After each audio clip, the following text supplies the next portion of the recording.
Simply stated, we must not forget the poor in our negotiations here in the UN this week and in Copenhagen. Poor communities need an agreement that meets their needs. They need financing that helps them to adapt to and mitigate against rapidly changing climate. And they need voices, like the voices up here, very powerful voices at real forums, world forums that have the power to change things for everybody's benefit. I've seen how hard Takali works. I spent 2 hours working with him in one of his 10-hour days. I've seen development that works, but all that progress will be undermined unless we can galvanise world leaders and ordinary folks alike to get a good deal in Copenhagen that benefits everyone. A fair, just, equitable deal. Getting a global agreement that sets the world on a new low-carbon path to the future. The single most important thing is to get this underway. Our knowledge of science and technology is going to be transformed in the next few years. We cannot, sitting here in 2009, predict what will be in 5 years' time, never mind 15. So get it underway. Get the world with a framework of global collaboration that allows us to develop that new low-carbon future. Today, I think if we are honest about it, we must acknowledge that progress in the negotiations has been slower than we would like. We need to change that dynamic, and we can. So long as all of us do our part.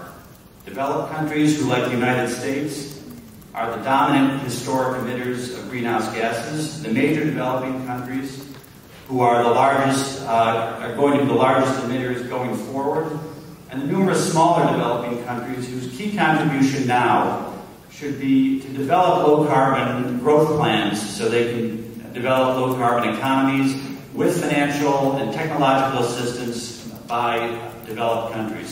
China takes the threat of climate change very seriously and fully recognizes that the urgency to take actions. China has demonstrated a deep sense of responsibility for the well-being and the long-term development of humankind by adopting proactive policies, measures, and actions. And China will continue such efforts by improving and further implementing China's national climate change program. China will continue to play an effective, active, and constructive role in the negotiations and to promote the success in Copenhagen, together with other countries. First, India wants a deal at Copenhagen, and India is prepared to be an active player in working towards an agreement in Copenhagen. It is in our interest to have an agreement in Copenhagen because we are very climate vulnerable in more respects than one, being sea levels, Himalayan glaciers, extreme events like rainfall, floods, and drought.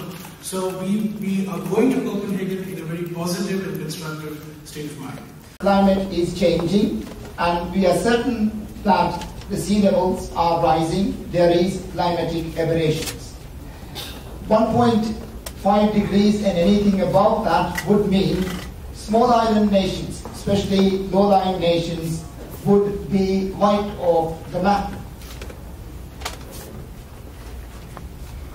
This issue, climate change, therefore, becomes not just an environment issue. It is very much linked with many other human rights issues, health issues, and far more importantly, security issues. All of us here, small states, are the new frontline states in this new threat to humanity.